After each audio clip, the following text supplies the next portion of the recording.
আমলগুলি ওই পাহারাদারগুলি বলবে আমি হলাম দুনিয়ার নামাজ।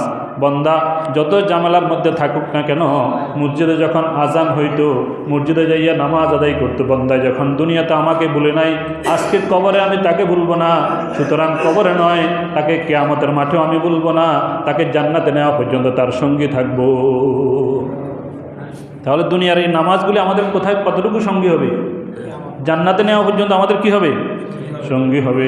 এইভাবে চারিদিক থেকে বান্দার আমলগুলি, বান্দার পাহারাদারগুলি বান্দাকে আযাব দিতে দিবে না।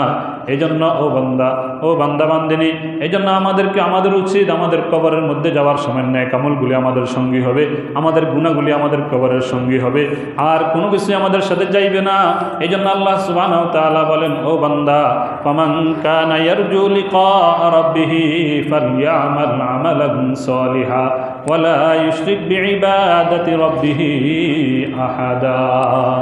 ও বান্দা, তুমি যখন আমার কাছে আমার সন্তুষ্টি লাভ করতে চাও, আমি রবের সাথে দেখা করতে চাও, আমি রবের সাক্ষাৎ লাভ করতে চাও, আমি রবের সাথে মোলাকাত করতে চাও, তাহলে তুমি দুনিয়াতে এই দুটি কাজ বেশি করো।